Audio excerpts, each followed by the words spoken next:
భక్తుల్లాగా రుద్రాక్షలు మెడలో వేసుకుని రుద్రాక్షలు కట్టుకుని ఉండేవారు. నోరు విప్పితే ఆయన దేవి గురించి అనేవారు, నారాయణ నారాయణ నారాయణ. మీరు శంకరాచార్య స్వామి వారు స్థాపించిన పీఠాధిపతులు చూడండి, శృంగగిరి పీఠాధిపతులు, కంచి పీఠాధిపతులు, వీళ్ళు అసుర సంధ్య వేళ అయ్యేటప్పటికీ చంద్రమౌళీశ్వర లింగాన్ని పెట్టి అభిషేకం చేస్తారు, శ్రీచక్రార్చన చేస్తారు. అనుగ్రహ భాషణం అంతా చేసేసిన తర్వాత నారాయణ నారాయణ నారాయణ అంటారు. ఇప్పుడు ఏమైపోయింది? అంతఃశాక్తాహ, లోపల శాక్తేయులు. ఎందుకంటే మా అమ్మ దుర్గమ్మ అంటారు. పైకి శైవంలో ఉన్నట్టుంటారు, విభూతి పిండికట్లు అవి అన్నీ పెట్టుకుని. శివశక్తులు వేరు కాదు కదా, అందుకని పైకి శైవ సాంప్రదాయంలో ఉంటారు. నోరు విప్పి మాట్లాడితే జనమధ్యేతు వైష్ణవ, నారాయణ నారాయణ నారాయణ అంటారు. ఇప్పుడు అసలు భేదం ఎక్కడ పట్టుకుంటారండి మీరు వాళ్ళ దగ్గర? పోతన గారి జీవితం అంతే. ఎంత చిత్రమైన మాట మాడతారో చూడండి. ఆయన కేళిలోల విలస దృగ్జాల సంభూతనానా కంజాత భవాండ కుంభకు మహానందాంగన ఢింబకున్. ఎవరి మహానందాంగన? మీరు ఇంకో రకంగా ఆలోచించారనుకోండి, మనం పొందే ఆనందాన్ని లెక్కలు కట్టింది శాస్త్రం.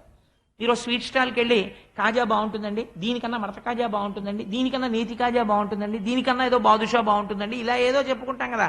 ఆఖరిగా ఉన్న 10 రూపాయలతో ఏదో ఒకటి కొనుక్కుని రావాలి ఇంటికి. అందుకని అలాగే ఆనందాన్ని శాస్త్రం నిర్వచనం చేసింది. తో మనుష్యానందము, సార్వభౌమానందము, దేవతానందము, ఇలా చెప్పి చెప్పి చెప్పి చెప్పి ఆనందము యొక్క గొప్ప స్థితి ఏది? మహానందము. ఈ మహానందము అన్న మాట ఎవరికి వాడారు శాస్త్రంలో? మీరు ఖడ్గమాలా స్తోత్రం చదివితే మహానందమయీ అని అమ్మవారికి పేరు. ఇప్పుడు ఆ మహానందమయీ ఎవరు? అమ్మవారు. అమ్మవారి డింబకుడు కృష్ణుడు అంటున్నారు. ఎలా కుదురుతుంది? అమ్మవారి కొడుకుగా కృష్ణుడిని ఎక్కడ చెప్పారు? మీరు లలితా సహస్రం చూడండి. కరాంగుళిన కోత్పన్న నారాయణ దశాకృతి. ఆ ఎదురుగుండా ఉన్నటువంటి భండాసురుడు 10 మంది రాక్షసుల్ని సృష్టించాడు. మళ్ళీ రావణాసురుణ్ణి, హిరణ్యాక్షుణ్ణి, హిరణ్యకశిపుణ్ణి సృష్టించాడు. వాళ్ళు 10 మంది మళ్ళీ యుద్ధానికి వస్తున్నారు. అమ్మ మళ్ళీ పుట్టాను రా అని అమ్మవారు చూసింది, ఓ నవ్వు నవ్వింది. నవ్వి ఆవిడ ఏదో అంగన్యాస కరన్యాసం చేసేదానిలాగా ఇలా అంది. అనేటప్పటికీ ఈ 5 గోళ్లలోంచి 5 గోళ్లలోంచి దశావతారాలు పుట్టి మళ్ళీ రాముడు వెళ్ళి రావణుడిని చంపేశాడు, కృష్ణుడు వెళ్ళి కంసుడిని చంపేశాడు, అలా చంపేశాడు. కాబట్టి ఇప్పుడు శ్రీ మహావిష్ణువు యొక్క అవతారాలన్నీ ఎందులోంచి వచ్చాయి? కరాంగుళి నఖోత్పన్న నారాయణ దశాకృతి, అమ్మవారి గోళ్లలోంచి వచ్చాయి. కాబట్టి ఇప్పుడు ఎవరైనా మహానందాంగనా డింబకున్, మహానందమయీ యొక్క కుమారుడు ఈయన. అందుకని అటువంటి స్వామిని నేను నమస్కరిస్తున్నాను. ఎందుకు నమస్కరిస్తున్నాను అంటే ఆయన స్వరూపం మహానందం.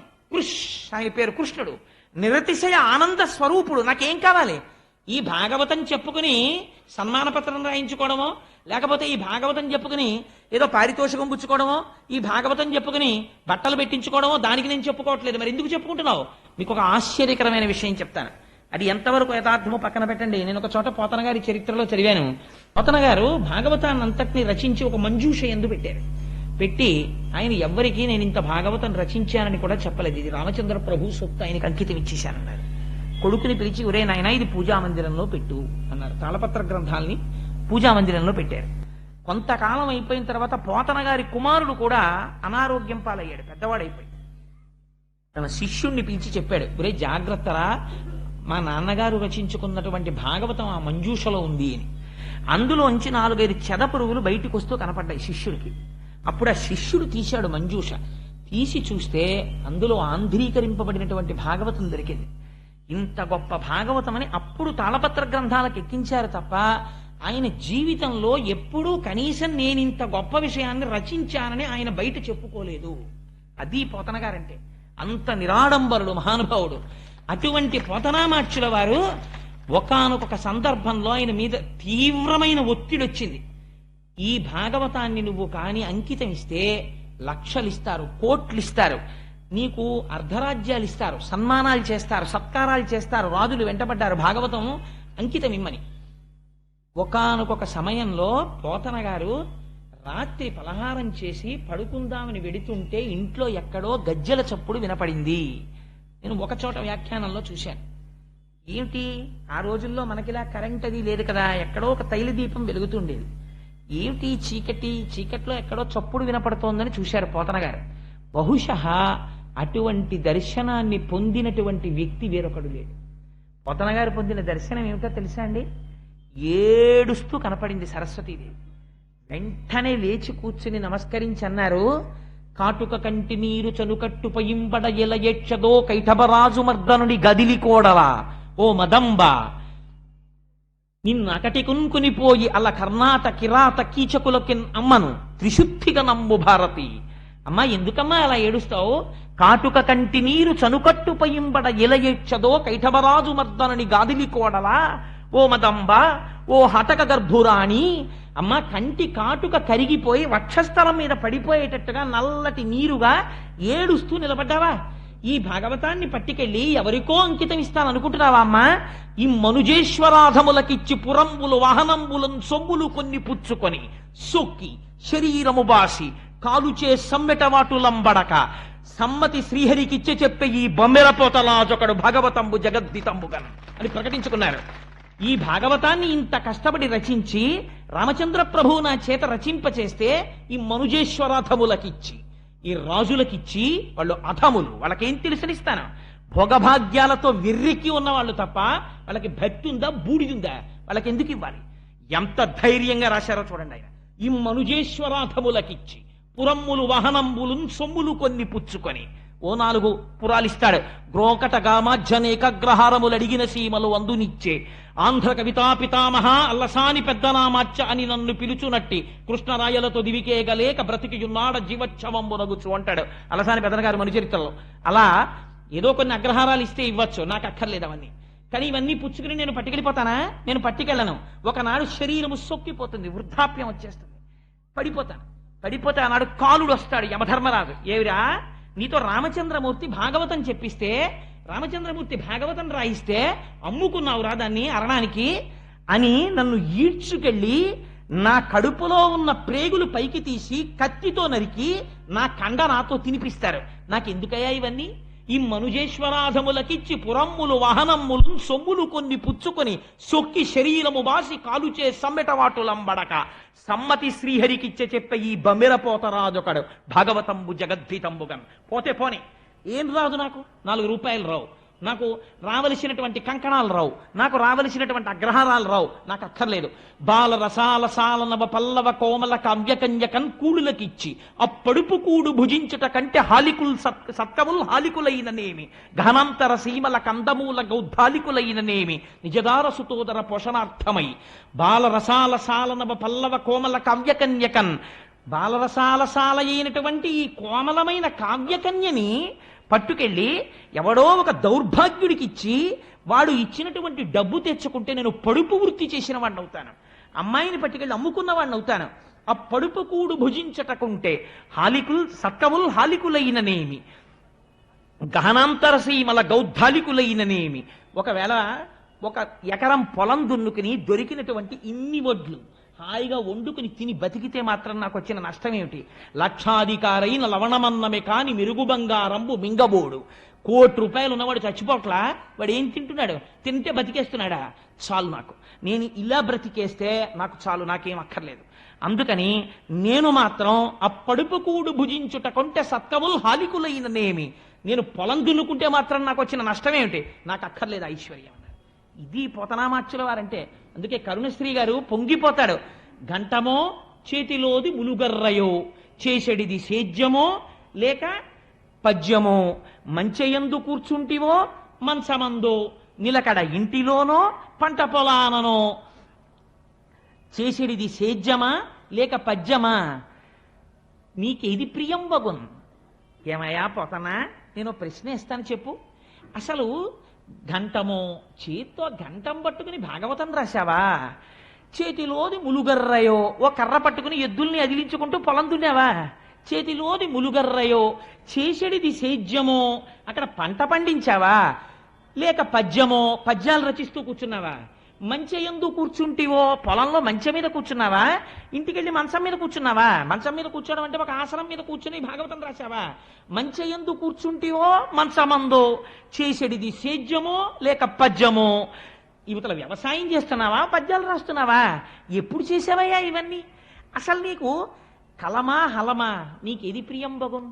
మాకు అర్థం కావట్లేదయా పోతనా, నీకు అసలు హలం నాగలిష్టమా కలం ఇష్టమా చెప్పోసారి మేము పొంగిపోతాం అని ఆయన అన్నారు.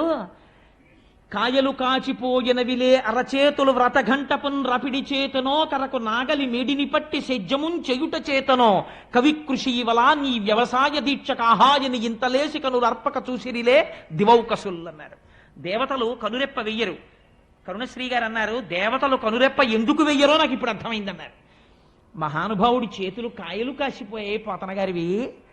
ఆ నాగలి మేడి పట్టుకుని భూమిని దున్నడం వల్ల కాయలు కాసిపోయాయా, లేకపోతే ఘంటం పట్టుకుని భాగవతం అదే పనిగా రచించడం వల్ల చేతులు కాయలు కాసిపోయాయా? పోతనా, ఇది తెలుసుకోవాలని నీ చేతుల వంక కనురెప్ప వేయకుండా దేవతలందరూ చూస్తున్నారయ్యా. అటువంటి చేతులయ్యా పోతనా చేతులు. అటువంటి చేతులకి నేను నమస్కరిస్తున్నానయ్యా అని పొంగిపోయారు. అటువంటి మహానుభావుడు మన తెలుగుదేశంలో పుట్టినటువంటి వాడు, ఆంధ్రదేశంలో అంతగా భగవద్భక్తికి నోచుకున్నవాడు. భాగవతంబు తెలిసి పలుకుట కష్టంబు శూలికైన దమ్మి చూలికైన విభుధ జనుల వలన వినినంత కనినంత తెలియవచ్చినంత తెటపరుతూ. ఎంత వినయంగా చెప్పుకున్నాడో చూడండి. భాగవతం ఎవరు చెప్పగలరు? భాగవతం చతుర్ముఖ బ్రహ్మ చెప్పలేడు. జ్ఞానమనకు ఆలవాలమైన పరమశివుడు చెప్పలేడు. ఒక్కొక్క కోణంలో ఒక్కొక్క అర్థం వస్తుంటుంది. కానీ విభుధ జనుల వలన వినినంత కనినంత, మహాపండితులైనటువంటి వారి దగ్గర నేను విన్నది చదువుకున్నది ఏదుందో దాన్ని, నాకు అర్థమైన దాన్ని, నాకు శారదాదేవి ఏమి కృప చేసిందో దాన్ని నేను చెప్పుకుంటున్నాను అన్నారు. ఆయన అంటారు, అమ్మలగన్నయమ్మ ముగురమ్మల మూలపుటమ్మ చాలా పెద్దమ్మ సురారులమ్మ కడుపారడి బుచ్చినయమ్మ తన్ను లోనమ్మిన వేల్పుటమ్మల మనంబున ఉండెడియమ్మ దుర్గ మాయమ్మ కృపబ్ధినిచ్చుట మహత్వ కవిత్వ పటుత్వ సంపదల్. విజయవాడ కనకదుర్గమ్మ తల్లి కోవెల్లో రాజద్వారం మీద ఇప్పటికీ ఈ పద్యం రాసి ఉంటుంది. నాకు అక్కడికి వెళ్ళినప్పుడల్లా పోతన గారు జ్ఞాపకానికి వచ్చి పొంగిపోతుంటాను. ఆయన అంటారు, అమ్మలగన్నయమ్మ ముగురమ్మల మూలపుటమ్మ. ఈ పద్యం పైకి ఒకలా కనపడుతుందండి, కానీ మీకు నేను ఒక రహస్యం చెప్తున్నాను ఇవాళ. మీరు తెలిసి కానీ తెలియక కానీ పోతన గారు రాసిన పద్యాలు కొన్ని నోటికొచ్చి మీరు చదివారనుకోండి, సద్య ఫలితాన్ని ఇచ్చేస్తాయి. ఎందుకంటే మీరు కొన్ని చదవకూడదు, మీరు కొన్ని చెయ్యకూడదు. నేరుని శ్రీచక్రాన్ని ఇంట్లో పెట్టి పూజ చెయ్యగలరా? చెయ్యలేరు, పక్కన గురువు ఉంటే తప్ప. అది మన వల్ల కాదు. లేదు, మీరు బీజాక్షరాల్ని ఉపాసన చెయ్యగలరా? చెయ్యలేరు, కష్టం. కానీ పోతన గారు ఈ దేశానికి బహూకరించిన గొప్ప కానుకేమిటో తెలుసా అండి? మీరు ఆ పద్యాన్ని మామూలుగా పైకి అర్థం తీయండి. అమ్మలగన్నయమ్మ ముగురమ్మల మూలపుటమ్మ చాలా పెద్దమ్మ. అటువంటి తల్లి, అమ్మల్ని కన్నటువంటి అమ్మ ఎవరుందో, చాలా పెద్దమ్మ ఈ లోకంలో ఎవరుందో అటువంటి తల్లి వేల్పుటమ్మల మనంబున ఉండెడి అమ్మ. దేవతా స్త్రీలైనటువంటి వారి యొక్క మనస్సుల యందు ఏ అమ్మవారుందో అటువంటి అమ్మని మహత్వ కవిత్వ పటుత్వ సంపదల్, ఈ నాలుగింటి కోసం నమస్కరిస్తున్నాను. అటువంటి దుర్గ మాయమ్మ, ఆ దుర్గమ్మ మా అమ్మ. ఇది ఆయన చెప్పింది కదండి. నేనంట, మీరు చెయ్యలేనటువంటి ఒక చాలా కష్టమైనటువంటి పనిని పోతన గారు చాలా తేలికగా మీకు ప్రమాదం లేని రీతిలో మీతో చేయించేయడానికని ఇటువంటి ప్రయోగం చేశారు అంటున్నా. మీరు ఆలోచించండి, ఒక పిల్లవాడు ఉంటాడు, ఓ చిన్న పిల్లవాడు, వాడు ఆ పని చెయ్యలేడు. ఒక ఉదాహరణ చెప్తాను. ఓ చిన్న పిల్లవాడు ఉన్నాడు, 3 ఏళ్ల పిల్లాడో 4 ఏళ్ల పిల్లాడు. వాడికి కోరిక, రైలు నేను ఎక్కుతాను నాన్న, నన్ను ఎక్కించద్దు, నేను ఎక్కుతానంటాడు. వాడు ఎక్కగలడా రైలు? ఒక్కనాటికి ఎక్కలేడు. తండ్రి ఏం చేస్తాడంటే వెనకాతలుండి జాగ్రత్తగా పట్టుకుని వాడికి కనపడకుండా వెనక నుంచి మెల్లిగా ఎత్తి మెట్లు ఎక్కించి లోపలికి పంపించేస్తే వాడు లోపలికి వెళ్ళిపోయి ఇటు తిరిగి తప్పట్లు కొడతాడు. నాన్నగారండి రైలు ఎక్కేశానంటాడు. తండ్రికి తెలుసు వెనక నుండి ఎక్కించిన వాడిని నేనేనని. ప్రమాదరహితము చేసి ఎక్కించిన తండ్రిలా పోతన గారు చేసిన ప్రయోగం చెప్తాను ఈ పద్యంలోంచి. మీరు చూడండి, అమ్మలగన్నయమ్మ. ఈ మాట ఎక్కడదండి? అమ్మలగన్నయమ్మ అంటే అమ్మలు ఎవరని చెప్పారు. మీరు లలితా సహస్రంలో శ్రీమాత అంటే శకార రకార ఈకారముల చేత సత్వ రజస్తమో గుణాధీశులైనటువంటి బ్రహ్మశక్తి, విష్ణుశక్తి, రుద్రశక్తులైనటువంటి పార్వతీ, రుద్రాణి, లక్ష్మీదేవి, సరస్వతీదేవి, ఈ ముగ్గురికి అమ్మ. ఈ 3 శక్తులను త్రిమూర్తులకు ఇచ్చినటువంటి పెద్దమ్మ అమ్మ ఎవరున్నదో ఆయమ్మ అంటే లలితాపరాభట్టారికా స్వరూపం. ఆ అమ్మవారికి దుర్గా స్వరూపానికి భేదం లేదు. అందుకని అమ్మలగన్నయమ్మ, ముగురమ్మల మూలపుటమ్మ. ఆ ముగురమ్మలే మనం మహాలక్ష్మి, మహాసరస్వతి, మహాకాళీ స్వరూపంగా కొలుస్తాం కదా. ఈ ముగురమ్మల మూలపుటమ్మ చాలా పెద్దమ్మ. ఈ మాట చూడండి, చాలా గమ్మత్తైన మాట. చాలా పెద్దమ్మ. ఏమిటి చాలా పెద్దమ్మ. దీన్ని మీరు సంస్కృతంలోకి తీసుకెడితే ఆ మాట ఏమవుతుందో తెలుసా అండి? మహాశక్తి, అండపిండ బ్రహ్మాండములంతటా నిండిపోయినటువంటి శక్తి స్వరూపం ఎక్కడుందో, మీరు ఒక చామంతి పువ్వు పట్టుకుంటే అందులోంచి పైకొస్తున్నటువంటి ఇంత చిన్న గొంగళి పురుగు ఇలా ఇలా కదులుతుంటుంది. దానికో 2 కళ్ళు, దానికో మెదడు. మీరు చామంతి పువ్వుకి వెనకాతల ఉన్న కాడ పెట్టి ఆ పురుగుని ఇలా అన్నారనుకోండి, అది ఉన్న బలంతో గబగబగబ పాకేస్తుంటుంది. అంటే దానికి ఏమైనా జరుగుతుందేమో, నేను బతకాలని కోరిక. అంటే దానికి భయం ఉంది, దానికి కోరిక ఉంది, దానికి ఒక శక్తి ఉంది, దాంతో పరిగెడుతుంది. ఒక చీమ పరిగెడుతుంది. ఎక్కడ లేదండి అమ్మవారి ఇప్పుడు? ఎంత దయాస్వరూపిణి! ఈ ఛీ గొంగళి పురుగులో నేను ఉండడం ఏమిటి అని అనకుండా ఆవిడ గొంగళి పురుగులో ఉంది. ఇలా ఉండడం మాతృత్వం, ఇది దయ. దీన్ని సౌందర్యం అంటారు. ఈ దయకి సౌందర్యం అని పేరు. అట్మోస్ట్ కంపాషన్ ఈ సౌందర్య. అది ప్రవహిస్తే సౌందర్య లహరి. అందుకని ఇప్పుడు ఏమైంది? ముగురమ్మల మూలపుటమ్మ చాలా పెద్దమ్మ. ఈ అండపిండ బ్రహ్మాండములంతటా నిండిపోయి ఈ భూమిని తిప్పుతూ, లోకములను తిప్పుతూ, ఇవన్నీ తిరగడానికి కారణమైనటువంటి అమ్మవారు ఎవరుందో ఆ అమ్మ ముగురమ్మల మూలపుటమ్మ చాలా పెద్దమ్మ. ఈవిడ సురారులమ్మ కడుపారడి బుచ్చినయమ్మ. సురారి అంటే దేవతలకి, అరి అంటే శత్రువులైనటువంటి వాళ్ళ యొక్క అమ్మ. దితి, దితి అయ్యోని ఏడిచేటట్టుగా ఆవిడికి కడుపు శోకాన్ని మిగిల్చింది. అంటే రాక్షసులు నశించడానికి కారణమైనటువంటి అమ్మ. దేవతల్లోకి శక్తిగా ఇవిడు ఉండకపోతే రాక్షసులు ఎలా మరణించారు? అందుకని సురారుల తల్లి కడుపారడి బుచ్చినయమ్మ, తన్ను లోనమ్మిన వేల్పుటమ్మల మనంబున ఉండెడి అమ్మ. ఇదో గొప్ప మాట. తన్ను లోనమ్మిన వేల్పుటమ్మలు ఎవరండి? అమ్మవారిని మనస్సులో నమ్ముకుని శక్తిలో తిరుగుతున్నటువంటి వాళ్ళు ఎవరు? మనకి అష్టమాతృకలని ఉన్నారు సంప్రదాయంలో. వాళ్ళని మనం 8 పేర్లతో పిలుస్తూ ఉంటాం. బ్రాహ్మి, మహేశ్వరి, మహాలక్ష్మి, వైష్ణవి, మహేంద్రి, చాముండి, కౌమారి, వైష్ణవి, ఇలా 8 దేవతలు ఉన్నారు. వీళ్ళని అష్టమాతృకలని పిలుస్తారు. ఈ అష్టమాతృకలు కూడా శ్రీచక్రంలో దేవతలుగా ఉంటారు. వీళ్ళు నిరంతరము అమ్మవారిని లోపల కొలుస్తూ అమ్మవారి వలన శక్తిని పొంది మనని ఉద్ధరిస్తుంటారు. ఈ 8 మనం కొలుస్తూ ఉంటాం. రక్తాంబరాం రక్తవర్ణాం రక్త సౌభాగ్య సుందరాం వైష్ణవీం శక్తిమద్భుతాం అంటారు దేవి భాగవతంలో వ్యాస భగవానుడు. ఈ 8 శక్తినిచ్చినటువంటి అమ్మవారెవరో ఆవిడ వేల్పుటమ్మల మనంబున ఉండెడి అమ్మ దుర్గమాయమ్మ. ఈ దుర్గమ్ముందే లలితాపరాభట్టారిక, ఆ యమ్మ మా యమ్మ. ఇప్పుడు ఏం చెయ్యాలి? నాకు కృపాబ్ధినిచ్చుట, నాకు దయతో ఇవ్వాలి.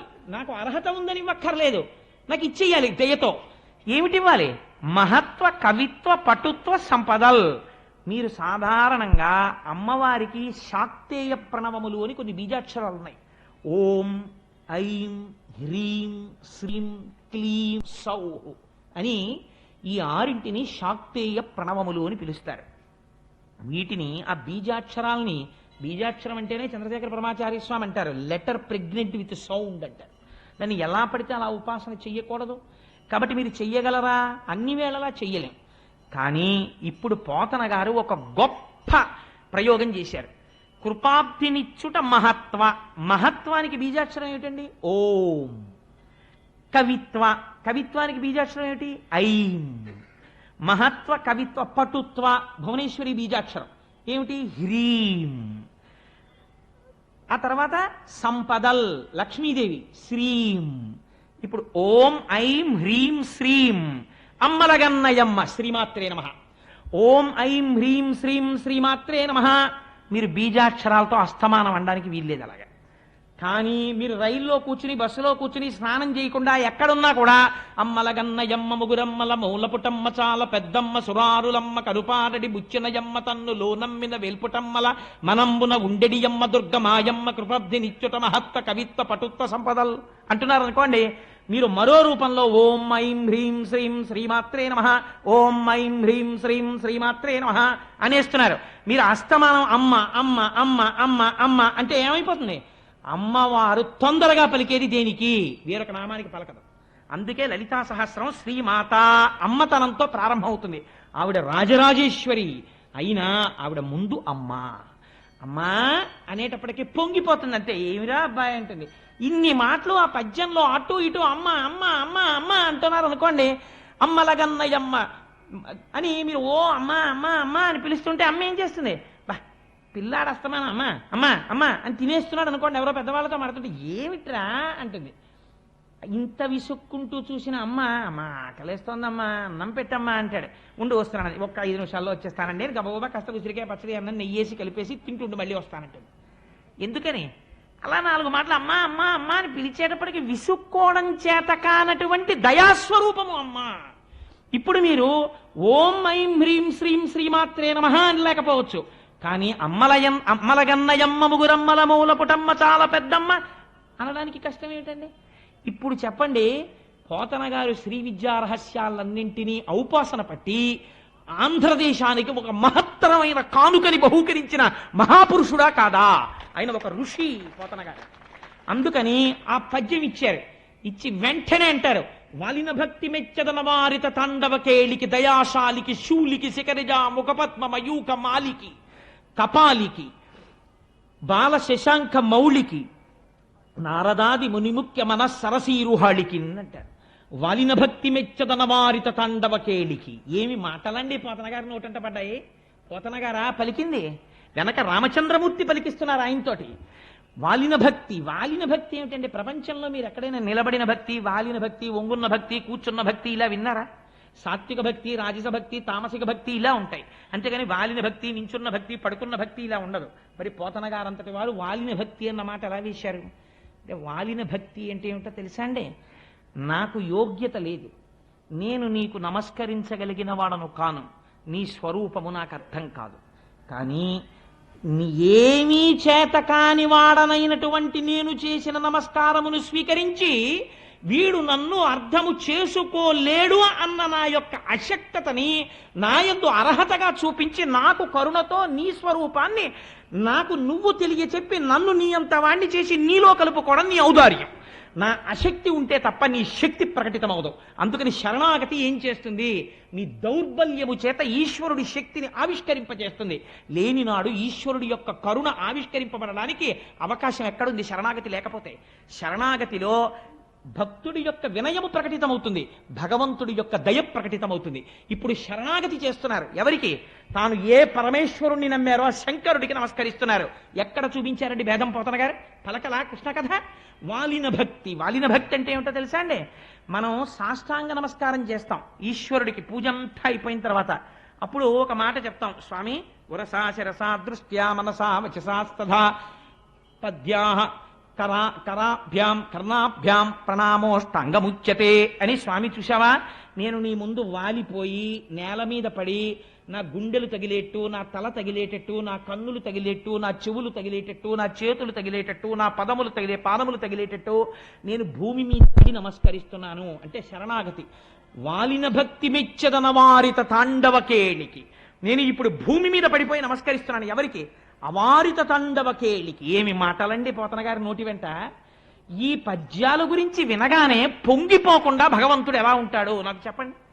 అవారిత తాండవ కేళికి. ఆపడం చేత కాక ఎప్పుడు అలా తాండవం చేసేటటువంటి వాడైనటువంటి వాడికి ఎందుకండి అట్లాంటి వాడికి నమస్కారం చేయడం? ఆయన ఏదో నాట్యం చేసుకుంటుంటే ఈ నమస్కారం చేస్తే ఆయన చూస్తాడా?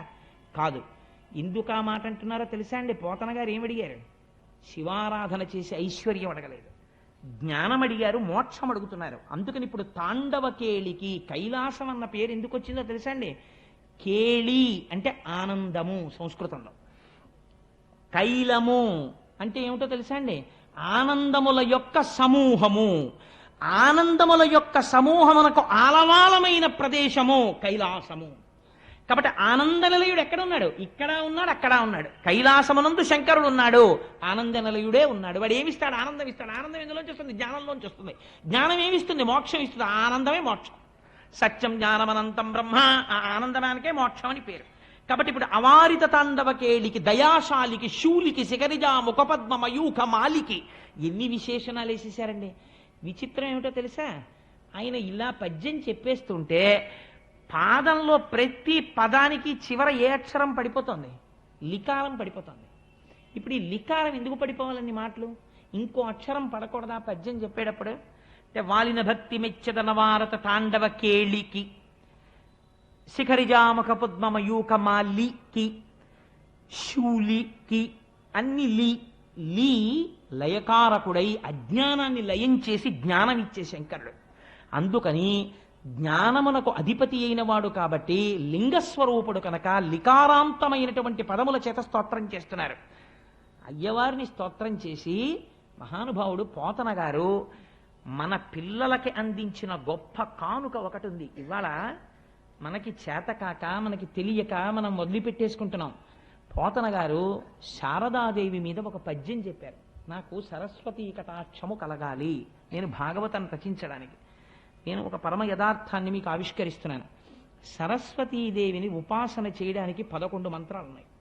11 మంత్రాల్లో మహామంత్రములు అంటారు వాటిని. ఈ 11 మహామంత్రాలకి 11 ధ్యాన శ్లోకాలు ఉన్నాయి. అమ్మవారిని ఒక్కొక్క రూపంతో ధ్యానం చేయొచ్చు. నేను సౌందర్యలహరి చెప్పినప్పుడు ఒకసారి ఇదే వీరికి మీరు చెప్పాను కూడా. అమ్మవారిని కవీంద్రాణం చేత ఎరుపు రంగు సరస్వతిగా చూస్తే ఒక ఫలితం, తెల్లటి సరస్వతిగా చూస్తే ఒక ఫలితం, జ్ఞానం ఇస్తుంది అప్పుడు ఆవిడ. అలా ఉంటే శారద అని పిలుస్తారు. పోతన గారు మనకు ఒక గొప్ప అమృతాన్ని చేతిలో పెట్టారు. ఏమిటో తెలుసా అండి? ఆయన సరస్వతీదేవి మీద చేసినటువంటి శ్లోకాన్ని మీరు జాగ్రత్తగా పరిశీలన చేస్తే, మంత్రాలని బహిరంగ వేదికల మీద చెప్పకూడదు కాబట్టి నేను చెప్పట్లేదు, కానీ సరస్వతీదేవికి సంబంధించినటువంటి 11 మహామంత్రాలని మీరు పుస్తకంలో తీసి పక్కనెట్టుకుని 11 మహామంత్రాలు చదివేటప్పుడు ధ్యాన శ్లోకాలు ఏముంటాయో మీరు పక్కన రాసి 11 శ్లోకాలు మీరు ఈ 11 శ్లోకాల్లోంచి తీసి పోతన గారు సరస్వతీదేవిని చేసినటువంటి ప్రార్థనా శ్లోకం మీరు తీశారనుకోండి. శారద నీరదేంద్రు ఘనసార పటీర మరాళ మల్లికాహార తుషార అని ఆయన కొన్ని పదగుంభనంతో కూడినటువంటి స్తోత్రం చేశారు. ఇందులో ఉన్నటువంటి పదాలన్నీ ఎక్కడికో తెలుసా అండి? ఈ పదాలన్నింటినీ తీసుకొచ్చి మీరు ఆ స్తోత్రాన్ని చూస్తే ఆ శారదాదేవి 11 మహామంత్రముల చేత ఆవిష్కృతమైనటువంటి ధ్యాన శ్లోకాల్లో మాటలవి. వాటిని పేర్చారు అటు ఇటు. ఇప్పుడు శారద నీరదేంద్రు ఘనసార పటీర మరాళ మల్లికాహార తుషార ఫేన రజతాచలకాశ ఫణీశ కుంద మందార సుధాపూరిత తామర సామరవాహిని శుభాకారత నొప్పు నిన్ను మది కానగ నెన్నడు కల్గు భారతి అన్న పద్యాన్ని మీరు ఇంట్లో పిల్లలకి చదవడం వచ్చిందనుకోండి. అందులో పోతన గారి యొక్క గొప్పతనం ఏమిటో తెలుసా అండి? ఆయన చిట్ట చివర పద్యాన్ని ఏమని పూర్తి చేశారంటే, శారద నీరదేంద్రు ఘనసార పటీర మరాళ మల్లికాహార తుషార అని ఆ పద్యం వేసేటప్పుడు శారద అని మొదలెట్టారు. శారద అంటే సర్వశుక్లా సరస్వతి, తెల్లటి బట్టలతో ఉండి అపారమైన జ్ఞానం ఇచ్చేటటువంటి మూర్తి. 11 మహామంత్రాల ధ్యాన శ్లోకాల్లో మాటలు ఈ పద్యంలోకి వచ్చేస్తాయి. పిల్లలకి తప్పు లేకుండా చదవడం కానీ ఆ పద్యం ఒక్కటి అలవాటు అయిందనుకోండి, అక్షరాభ్యాసం చేసిన తర్వాత కూర్చోపెట్టి పిల్లవాడికి ఈ పద్యం నేర్పి పెద్దల దగ్గరకు తీసుకెళ్ళి గురుముఖత ఆ పద్యాన్ని తప్పు లేకుండా చదవడం నేర్పి ప్రతిరోజు పిల్లవాడు స్నానం చేయగానే సరస్వతీదేవి ముందు కూర్చుని పద్యం చెప్పడం అలవాటైందనుకోండి, అలాంటి వాళ్ళందరికీ ఏ స్థితి కావాలని అడుగుతున్నారో తెలుసా అండి పోతన గారు? నిన్ను మది ఎన్నడు కానగగల్గు భారతి, అమ్మా ఇక్కడ నీ దర్శనం నాకెప్పుడవుతుంది అంటే వాడికి ఏమవుతుంది? సరస్వతి కటాక్షమే కలుగుతుంది. ఇంతటి మహామంత్రాల్ని 11 మంత్రాల ధ్యాన శ్లోకాల్ని తీసుకొచ్చి ఒక పద్యం కింద రచించి తీసుకొచ్చి పెట్టేశారు. అందుకే పెద్దలు అంటారు లలిత స్కందము. భాగవతం అనేటటువంటిది సామాన్యమైనటువంటి గ్రంథం కాదు. లలిత స్కంధము, కృష్ణమూలము, శుకాలాపాభిరామంబు. దీని యొక్క స్కందము చూస్తే లలితమ్మ, లలిత స్కందము, కృష్ణమూలము, కృష్ణుడు మూలమై ఉన్నాడు. ఒక చెట్టు బాగా పెరగాలంటే మీరు చెట్టు కొమ్మలకి నీళ్లు పోయారు కదా, చెట్టు మొదట్లో నీళ్లు పోస్తారు, పోస్తే చెట్టు బాగా పెరుగుతుంది. లలిత స్కందము, కృష్ణమూలము, శుకాలాపాభిరామంబు. శుకబ్రహ్మ ఆలాపన చేసినటువంటి మహోత్కృష్టమైనటువంటి స్తోత్రము భాగవతం. శుకాలాపాభిరామంబు మంజులతా శోభితమున్, అపారమైనటువంటి మంజులమైనటువంటి మాటలతో శోభిస్తూ ఉంటుంది. సువర్ణ సుమన సుజ్ఞేయమున్, ఈ భాగవతం ఎవరు చదువుతున్నారో అటువంటి వాళ్ళకందరికీ కూడా మంచి మనస్సుతో ఉన్న వాళ్ళకి అర్థమయ్యేటటువంటి స్వరూపము కలిగినటువంటిది. ఇది ఈ పుడమి మీదకి వచ్చి నిలబడినటువంటి కల్పతరువు. అంటే భాగవతం అనేటటువంటిది వేరొకటి కాదు, సాక్షాత్తుగా కల్పవృక్షం ఉన్నట్టే. భాగవతంలో 10 పద్యాలు వచ్చాయి, వాడికి ఏమైనట్టు? కల్పవృక్షం వాడి జేబులో పెట్టుకు తిరుగుతున్నట్టు. వాడి కోరిక తీరుతుంది. ఎందుకని తీరుతుంది? గొప్ప గొప్ప ప్రయోగాలన్నింటినీ పద్యాలుగా తీసుకొచ్చి పెట్టేశారు. వాడి కోరిక ఎందుకు తీరదు? అందుకని అంత గొప్ప భాగవతము. అటువంటి భాగవతాన్ని శుకబ్రహ్మ వివరణ చేశారు. ఇవాళ ఒక్క ఘట్టాన్ని మాత్రమే మీకు నేను విజ్ఞాపన చేసి ఇవాళ ప్రసంగాన్ని పూర్తి చేసేస్తాను. వ్యాస భగవానుడు నైరాశ్యమును పొందితే నారదుడు సాక్షాత్కరించి ఒక మాట చెప్పాడు. వ్యాస, లోకములో బోధ చేయకపోయినా సరే ప్రజలకందరికీ కూడా తెలుసుకోగలిగినవి ఏవో తెలుసా? అర్థకామములు. ఈ రెండింటి గురించి మీరు ఎవ్వరిని తీసుకొచ్చి ప్రత్యేకం, అయ్యా నువ్వు డబ్బు సంపాదించుకోవాలండి, మీరు ఎలాగో అలా ఓ రూపాయి సంపాదించండి, మీరు డబ్బులు దాచుకోండి, ఎవరికి చెప్పకండి డబ్బులు నా దగ్గర ఉన్నాయని అని మీరేం చెప్పక్కర్లేదు. వాడే దాచేసుకుంటాడు, వాడే సంపాదించేసుకుంటాడు. ఇంకా వాడికి గట్టిగా బొడ్డు ఉడదు, కానీ రూపాయి ఎలా సంపాదించాలని తాపత్రయం మాత్రం చాలా గట్టిగా ఉంటుంది. సంస్కార బలం తక్కువగా ఉంటుంది. అందున కలియుగంలో ఉండేటటువంటి వాళ్ళది అల్పాయుర్దాయం. బుద్ధి బలమా తక్కువ, ప్రచోదనమా అర్ధకామముల యందు. అందుకని అయా ఏంటి వాడికి పెళ్లి చేయలేదనుకోండి, ఓ 22 ఏళ్ళో 23 ఏళ్ళో వచ్చేసిన తర్వాత ఆ పెళ్లి చేయకపోతే మీరు పెళ్లి చేయడంలో విఫలమైపోతున్నారు అన్న విషయాన్ని వాడు సౌండ్ చేసేస్తాడు. ఇదేంటి నా ఈడువాడు వాడికి పెళ్ళైపోయి అప్పుడే కొడుకమ్మా అంటాడు అమ్మ దగ్గరికి వచ్చి. అంటే ఏమిటి? అమ్మ నా సంగతి మీరు పట్టించుకోవట్లేదు అని చెప్పి ఇంకా శ్రద్ధ చేసేసారనుకోండి, వాడు వచ్చేస్తాడు నమస్కారం పెట్టడానికి ఎప్పుడప్పుడు. అందుకని అర్ధకామములను గురించి ప్రత్యేకంగా ఎవరికి ఏమీ బోధ ఏం చెయ్యక్కర్లేదు. చెయ్యవలసిన బోధ దేని గురించి అంటే భగవత్ సంబంధమును గురించి, భక్తి గురించి బోధ చెయ్యాలి. నారదుడు చెప్తున్నాడు. ఎందుకో తెలుసా? అర్ధకామముల యందు తిరుగుతూనే ఉంటాడు. రోగం ఎక్కడ పుట్టింది అని అడిగింది శాస్త్రం. అన్నంలోంచి పుట్టింది అని చెప్పారు. రోగం ఎక్కడి నుంచి వస్తుందండి? బీపీ వచ్చింది ఆయనకి. ఎందుకు వచ్చింది? చింతకాయ పచ్చడి అంటే ఇష్టం, ఆవకాయ అంటే ఇష్టం, నిమ్మకాయ అంటే ఇష్టం, బాగా పుల్లటివి బాగా కారంగా ఉన్నవి, మిరప్పళ్ళ పచ్చడి అంటే ఇష్టం. తిన్నాడు తిన్నాడు తిన్నాడు తిన్నాడు బీపీ వచ్చింది. డాక్టర్ గారు చూసి అంటాడు, మిరప్పళ్ళ పచ్చడి తినకండి, కారాలు తినకండి, ఉప్పు తినకండి, చప్పిడి తినండి అంటాడు. కానీ ఇప్పుడు ఆయనకి తెలుసు అది విషము, తింటే బీపీ వచ్చేస్తుందని తెలుసు. కానీ ఆయన ఏం తింటాడు? ఏం పర్వాలేదులే ఆయన అలాగే చెప్తాడు, ఓ ముద్ద పెడదు అని చెప్పి కాస్త మిరప్పళ్ళ పచ్చడి అన్నం తినేస్తాడు. ఇప్పుడు ఆయన ఏం తింటున్నాడు? రోగమును పెంచుకుంటున్నాడు. ఎందుకు పెంచుకుంటున్నాడంటే రోగం పెరుగుతోందని ఆయన తెలియక తింటున్నాడని మీరు అనుకుంటున్నారా? తెలుసు ఆయనకి. ఎందుకు తింటున్నాడో తెలుసా? రసేంద్రియమును నిగ్రహించలేకపోయాడు. శరీరమే పోతుందిరా అని తెలిసినా సరే, రోగం వచ్చేస్తుందిరా అని తెలిసినా సరే నిగ్రహించలేకపోయాడు. ఎందుకు నిగ్రహించలేకపోయాడు? ఈ బలహీనత కొన్ని కోట్ల జన్మల నుంచి తరుగుతోంది నిన్నలాగా. డబ్బు పిచ్చ, ఈ ఇంద్రియాల పిచ్చ తరుగుతూనే ఉన్నాయి. అలాగా వాటికి వశుడు అయిపోతూనే ఉన్నావు. అయినా సరే ఒక బురదలో పడిపోయిన వాడు బురద నీటిని తీసుకుని స్నానం చేసేసాడు అనుకోండి, తల నిండా అమ్మయ్య స్నానం చేశానండి అని అనుకోండి. ఇప్పుడు ఏమిటి జరుగుతుంది? వాడి అది శుద్ధి అయిపోయింది. ఏమిటి అమ్మాయి ఎవరైనా స్నానం చేసా వచ్చి ఇంట్లోకి అంటారా? అనరు. ఒరినీయ సాధ్యం కుల నువ్వు పడిపోయింది బురదలో, నువ్వు ఒడ్డుకొచ్చి మళ్ళీ చెంబుతో బురద నీళ్లు తీసుకుని మళ్ళీ మీద పోసుకున్నావు, స్నానం అయిపోయింది అంటున్నావు. ఎలా అవుతుంది? స్నానం అవదు, నువ్వు దగ్గరికి వెళ్ళి పోసుకో అంటావు. నీవు ఇంద్రియముల చేత తరమబడి తరమబడి తరమబడి తరమబడి కొన్ని కోట్ల జన్మలు ఎత్తిన వాడివి మళ్ళీ ఇంద్రియాలకు సంబంధించిన సుఖాలనే తీసుకెళ్లి శరీరానికి ఇస్తుంటే నువ్వు ఎప్పుడు ఉత్తమ లోకాలని పొందుతావు, ఉత్తమ గతులను పొందుతావు? పొందలేవు. కాబట్టి ఇప్పుడు నీకు మంచినీటి స్నానం కావాలి. మంచినీటి స్నానం ఎవరు చేయిస్తారు? ప్రేమ ఉన్న అమ్మ చేయిస్తుంది. ప్రేమ ఉన్న అమ్మ ఎవరు? వ్యాసుడు. ఆయన చేయించాలి. అందుకని భాగవతం ఇచ్చాడు ఆయన. ఇప్పుడు చెప్తున్నాడు నారదుడు వ్యాసుడికి, నువ్వు పాండవులు కౌరవులు ఎలా కొట్టుకున్నారో, రాజ్యాలు ఎలా వచ్చాయో వీళ్ళకి ఎందుకయ్యా, వాళ్ళకన్నా వీళ్ళకి బాగా తెలుసు. నీకు తెలుసా? అనవసరం అవన్నీ. వాడు భారతం ఏమీ చదవకుండా దుర్యోధనుడి కన్నా అహంకారంతో తిరగలడు, ధృతరాష్ట్రుడి కన్నా బాగా పక్కింటి వాడికి తెచ్చి దాచేసుకోగలడు. భారతం ఎందుకు?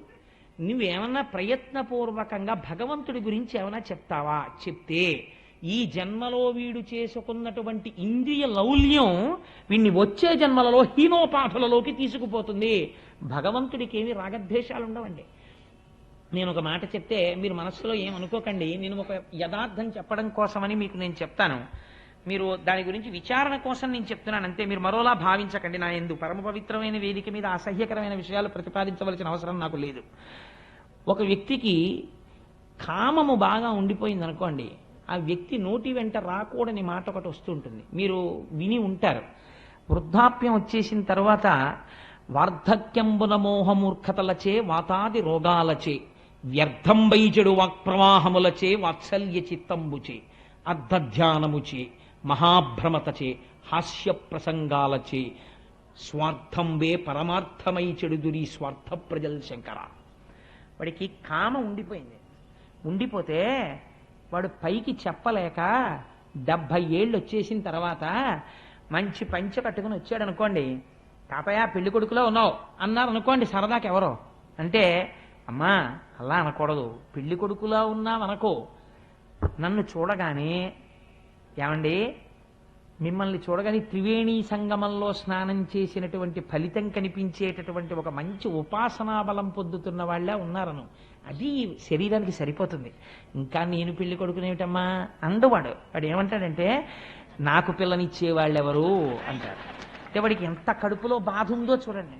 అంటే 80 ఏళ్ళు వచ్చాయి వాళ్ళు అలా అన్నారేమిటి నన్నని వాడు బాధపట్టలేదు.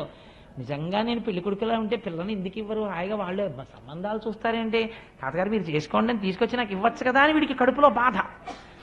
ఈ బాధ ఉంటే ఏమవుతుందని చెప్పిందో తెలుసా అండి శాస్త్రం? వీడు పైకి చెప్పలేడు, అదొక ధూర్తతనం వచ్చేస్తుంది వృద్ధాప్యంలో. కానీ అది సావదు కామం. సావకపోతే ఏమైపోతుందంటే వృద్ధాప్యంలో అంత్యమునందు వీడికి ఇంకా వ్యామోహం ఉండిపోతుంది. ఉండిపోతే ఈశ్వరుడు ఏం చేస్తాడంటే, మీకు భాగవతంలోనే ఒక చోట వచ్చేస్తుంది, స్త్రీ ఉపాధిని ఇస్తారు. అప్పుడు ఎందుకు ఇస్తారు? మీరు ఆ విశ్వరూప హత్య జరిగినప్పుడు, ఆ విశ్వరూప హతము జరిగినటువంటి ఆఖ్యానమును విన్నప్పుడు మీకు అర్థమవుతుంది. అందులో స్త్రీ స్వరూపాన్ని ఇస్తారు. ఇచ్చిన తరువాత ఈ స్త్రీ యందు, ఇటువంటి స్త్రీ యందు ఎటువంటి బుద్ధి కలుగుతుందంటే వెలయాలికి ఉండేటటువంటి బుద్ధి కలుగుతుంది. ఎప్పుడూ కూడా కామముతో తిరుగుతుంటుంది. రూపము ఉండి 10 మంది పురుషులను ఆకర్షిస్తుంది. ఆకర్షించిన కారణం చేత శరీరమునకు పటుత్వం ఉడిగిపోయి శరీరములోంచి చీవు నిరంతరము స్రవించేటటువంటి వ్రణములు బయలుదేరుతాయి. బయలుదేరి అందులోంచి క్రిములు కింద పడుతుంటాయి. అంత దూరంలో ఉంటే ఇక్కడే పుల్లటి కంపు రావడం మొదలవుతుంది. కంపు రావడం మొదలెడితే ఎవరు దగ్గరికి వెళ్ళరు. ఇప్పుడు ఈవిడికి ఏ విటుడితో తిరిగిందో ఆ విటుడే అంత దూరం నుంచి వెళ్ళిపోతుంటాడు ఉత్తరీయం అడ్డు పెట్టుకుని. అప్పుడు బాధపడుతుంది. ఎంత బాధపడాలో తెలుసా అండి? అంత బాధపడ్డ తర్వాత అప్పుడు ఆ కామం పోతుంది. అంత బాధ వాళ్ళు పడకుండా నేను చూడాలి, నేను వ్యాసుడనైనందుకు. కాబట్టి వీళ్ళు, నేను కేవలము కామము గురించి మాత్రమే చెప్పాను, అర్థం గురించి నేను చెప్పలేదు ఇంకా. కానీ ఇలా వీళ్ళు ఎన్ని జన్మల నుంచి బాధపడుతున్నారో. కాబట్టి ఇది ఉత్తర జన్మకి వెళ్లకుండా ఆపేదొకటి నేను వీళ్ళకి ఇవ్వాలి. కాబట్టి వ్యాస నువ్వేమివ్వాలో తెలుసా? భగవద్భక్తికి సంబంధించిన విషయం అందించు. వాడు తెలిసో తెలియకో వచ్చి విన్నాడు. విన్నంత మాత్రం చేత ఈశ్వరుడు ఏం చేస్తాడో తెలుసా అండి? వీడు భాగవతం విన్నాడని ఖాతాలో రాస్తాడు. రాసి హీనోపాధిలోకి వెళ్ళిపోకుండా ఈ ఫలితాన్ని అడ్డుపెట్టి మంచి జన్మ వైపుకి తిప్పుతాడు. భాగవత శ్రవణం ఒకనాడు ఒక ఉత్తముని యొక్క ఇంట్లో పుట్టి భగవద్భక్తి వైపుకి మారుస్తుంది. అందుకని ఒక మంచి మాట చెప్పు తప్ప నువ్వు మళ్ళీ అర్ధకామముల గురించే మాట్లాడితే కావ్యమునకు ప్రయోజనమేమి? హరినామ స్మృతి లేని కావ్యము వృధా, దాని వలన ఏ విధమైనటువంటి ఉపయోగము ఉండదు. హరినామ స్మృతి చేయు కావ్యము మానస సరోవరం లాంటిది. కానీ హరినామము చెప్పనటువంటి కావ్యము విచిత్రార్థాన్వితంబయ్యు, ఎంత గొప్ప అర్థాలతో నువ్వు చెప్పు, అది తద్దినం పెట్టిన చోటుకి కాకులు వచ్చేటటువంటి రేవు లాంటిది. అందుకు నువ్వు ఇప్పుడు ఏం చెప్తావో తెలుసా? భగవద్భక్తి, భగవంతునికి సంబంధించిన విశేషములు, భగవద్భక్తుల కథలతో కూడినటువంటి విషయాన్ని చెప్పు, అటువంటిది చెప్పు భాగవతంలో అని ఒక్క మాట నారదుడు చెప్పాడు. నేను ఎందుకు ఇవాళ నారదుడిగా ఉన్నానో నీకు చెప్తాను వ్యాసుడా, నువ్వు తెల్లబోతావు వింటే. నారదుడు ఎందుకయ్యాడో తెలుసా అండి? నారదుడు ఒక దాసీపుత్రుడు. ఆయన తల్లిగారు చిన్నతనం నుంచి బాగా ఐశ్వర్యవంతులైనటువంటి ఒక బ్రాహ్మణుల ఇంటిలో ఊడిగం చేసేది ఆవిడ. వాళ్ళ ఇల్లు తుడవడం, వాళ్ళ గిన్నెలు తోమడం, వాళ్ళ ఆవులకి పాలు పితికి పెట్టడం అది చేసేది. తల్లి ఎక్కడికి వెడితే అక్కడికి ఆ కొడుకు కూడా వెళ్ళిపోతుండేవాడు. ఈ బ్రాహ్మణుల ఇంటిలో తిరుగుతున్నాడు. వాళ్ళు వేదవేదాంగములను చదువుకున్నవారు. ఆ ఇంటికి వర్షాకాలంలో అటుగా వెళ్ళిపోతూ సన్యాసులు కొంతమంది చాతుర్మాస్యానికని వచ్చారు. వస్తే అమ్మతో పాటు ఈ పిల్లవాడు కూడా అక్కడ ఉన్నాడు. ఒరే, రోజు నువ్వు స్నానం చేసేసి పొద్దున్నే కాస్త వాళ్ళకి పీటలు వేయడం, దర్భాసనాలు వేయడం, వాళ్ళ మడిబట్టలు తీసుకురావడం, ఇలాంటి పనులు చేస్తూ ఉండరా అన్నాడు యజమాని. నారదుడు రోజు స్నానం చేసి వీళ్ళకి ఆ బట్టలు తీసుకొచ్చి అక్కడ పెడుతుండేవాడు. వాళ్ళు సన్యాసులంటే లోకమంతటా పరబ్రహ్మమును చూసేవాళ్ళు. దాసీపుత్రుడు అని కూడా వాళ్ళు చూడలేదు. వాళ్ళు 2 గొప్ప వరాలు ఇచ్చారు నారదుడికి. ఏమిటో తెలుసా అండి? 5 సంవత్సరముల పిల్లవాడు తమకి చేస్తున్నటువంటి సేవ చూసి వాళ్ళు తినగా మిగిలినటువంటి ఉచ్ఛిష్టాన్ని నారదుడికి ఇచ్చేవారు. ఇది నువ్వు తిను. వాళ్ళు మహాభాగవతులు. వాళ్ళు తినగా మిగిలినటువంటి భాగవత శేషాన్ని తిన్నారు. వాళ్ళు మధ్యాహ్నం అయ్యేటప్పటికీ నాట్యం చేస్తుండేవారు, సంతోషంతో పాటలు పాడుతూ. నేను విశాఖపట్నంలో శారదాపీఠంలో మత్తూరు నుంచి వచ్చినటువంటి సంస్కృత పండితుల్ని చూస్తుండేవాడిని. వాళ్ళ పిల్లలు కూడా ఇంతంత పిల్లలు కూడా సంస్కృతంలో మాట్లాడతారు. మా దొరగారు చూసినట్టున్నారు. ఇంత పిలకలు పెట్టుకుని తెల్లవారకట్ట లేచి సంధ్యావందనం చేసుకుని అభిషేకాలు చేసుకుని అవి చదువుకుంటుంటారు. వాళ్ళ ఆడవాళ్ళు కచ్చా పోసి పట్టుచీరలు కట్టుకుని సౌందర్యలహరి ఎంత బాగా చదువుతుంటారో. రాత్రి అయ్యేటప్పటికి ఇన్ని పాలు తాగి 2 పళ్ళు తిని పడుకుంటుంటారు. ఇంతంత ఎత్తున బ్రహ్మవర్చస్సు ఉట్టి పడిపోతూ ఉంటారు వాళ్ళు. అలా ఆ వచ్చిన సన్యాసులు పొద్దున్న లేవడం, భగవంతుణ్ణి అర్చన చేసుకోవడం, ఆ వేదాంగాలు చదువుకోవడం, చర్చ చేసుకోవడం, మధ్యాహ్నం అయ్యేటప్పటికి భగవంతుణ్ణి స్మరిస్తూ నాట్యం చెయ్యడం, పొంగిపోవడం చేసేవారు. ఈ పిల్లాడికి ఏం తెలియదు. కూర్చుని వాళ్ళ వంక చూసి ఎంత బాగుందో అని పొంగిపోతుండేవాడు. ఆఖరికి చాతుర్మాస్యం అయిపోయింది. వాళ్ళు వెళ్ళిపోతున్నారు. వాళ్ళు ఏమిస్తారండి? ఇప్పుడు ఒక సన్యాసి వెళ్ళిపోతూ తనకి సేవ చేసిన వాడికి ఏమిచ్చి వెళ్ళిపోతాడు? అబ్బాయి నువ్వు 1000 రూపాయలు ఉంచుకోరా అని సన్యాసి ఇవ్వడు కదా. అందుకని ఇప్పుడు వెళ్ళిపోతూ పిలిచి నిష్కపటత్వంబున సదాచారుండనై, నాకేమీ తెలియకపోయినా ఏ కాపట్యం లేకుండా మనస్సులో వాళ్ళ మీద ఉన్నటువంటి అపారమైన భక్తి చేత నే సేవించగా నిష్కారుణ్యంబున, వాళ్ళందరూ కూడా కారుణ్యమని చెప్పడానికి కూడా లేదు, అంత వాత్సల్య చిత్తంబుతో వాళ్ళు నన్ను పక్కన కూర్చోపెట్టి ఉపదేశించిరి నాకు ఈశ్వర రహస్యోదార విజ్ఞానమున్. వాళ్ళ ఆఖరణ దగ్గర కూర్చోపెట్టుకుని, ఒరే అబ్బాయి నేను మీకింతకన్నా ఏం చెయ్యగలనరా? అపచారంబులు లేక నిత్య పరిచర్యాభక్తియుక్తుండనై చపలత్వంబును మానినే కులవగా సంతుష్టులై వారు నిష్కపటత్వంబున దీనవత్సలతో కారుణ్య సంశీలురై ఉపదేశించిరి నాకు ఈశ్వర రహస్యోదార విజ్ఞానమన్. అది వాళ్ళు చేసిన మహోపకారం.